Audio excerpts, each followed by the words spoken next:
Monsieur le Président, Monsieur le Ministre, Messieurs les rapporteurs, mes chers collègues, la dévitalisation des centres-villes n'épargne aucune région de France.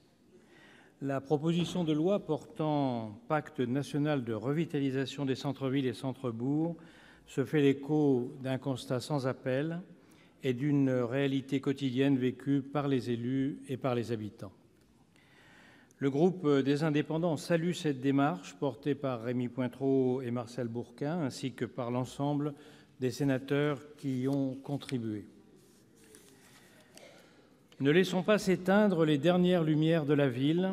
Ce cri d'alarme lancé dans une tribune du journal Les Échos par 3 présidents de fédérations de commerce de proximité est éloquent et nous y sommes sensibles.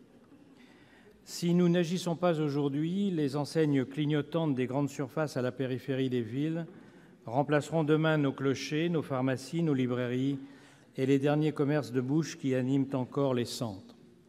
Des trompe-l'œil peints sur la tôle grise des boutiques à vendre feront figure de cache-misère, tandis que les services publics s'éloigneront toujours plus des habitants, faisant de nos villes et de nos villages des cités fantômes sans devenir. Ce constat sans appel est plus qu'une réalité quotidienne. C'est la suite logique d'un ensemble de choix de société qui a mené à ce qu'on appelle la dévitalisation urbaine, conséquence directe de l'étalement urbain. La France est l'un des pays d'Europe qui compte le plus grand nombre de centres commerciaux. Les mastodontes de la grande distribution et leur concurrence implacable ont grignoté jour après jour les marges des artisans et commerçants, c'est-à-dire menacés d'asphyxie, Le foisonnement des normes malheureuses, c'est-à-dire subsidiaires, décourage les nouvelles initiatives et affaiblissent les normes nécessaires. Depuis des années, les villes se vident depuis leur centre d'une lente hémorragie. 20 à 25% de la population française vit dans des territoires en déshérence. Le taux de vacances commerciales gagne 1 point par an dans plus de la moitié des centres des villes moyennes, tandis que les zones commerciales s'étendent en périphérie au détriment des surfaces agricoles et des espaces naturels. À ce titre, le groupe dont je me fais le porte-parole a proposé un amendement visant à inscrire dans la loi l'objectif de zéro artificialisation nette du territoire d'ici 2025. Le programme Action Cœur de Ville mis en œuvre par le gouvernement a fait 222 heureux gagnants qui vont pouvoir bénéficier d'une aide particulière de l'État. Jacques Mézard l'a rappelé tout à l'heure et il faut saluer cette initiative gouvernementale. Mais comme tout programme ciblé, et même si le ministre a précisé que d'autres pouvaient en profiter, il ne peut traiter les problèmes d'un bon nombre de communes en difficulté.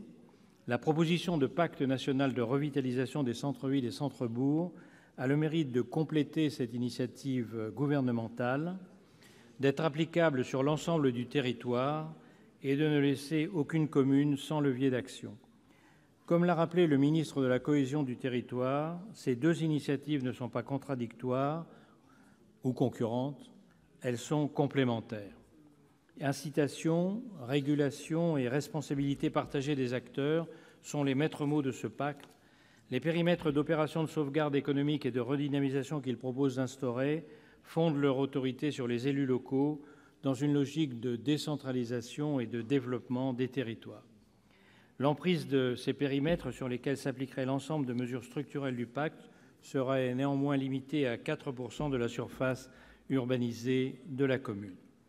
La création d'une agence nationale pour les centres-villes et centres-bourgs permettrait de fournir aux collectivités les plus fragiles l'ingénierie et les compétences techniques nécessaires à la conduite des opérations de revitalisation. Le pacte se décline ensuite en un ensemble de mesures incitatives de soutien à l'offre de logements et au coût d'installation commerciale. Une série de mesures vise en outre à accélérer la numérisation du commerce de détail et offre la possibilité pour les maires de s'opposer à la fermeture d'un service public. Par ailleurs, nous saluons la volonté des auteurs et contributeurs du pacte de rénover le système de régulation des implantations commerciales afin de réorienter les flux économiques et financiers vers les centres. Ce dispositif offre également la possibilité pour le maire d'une commune sous convention OSER de déroger à titre expérimental à un certain nombre de normes dont l'application serait disproportionnée.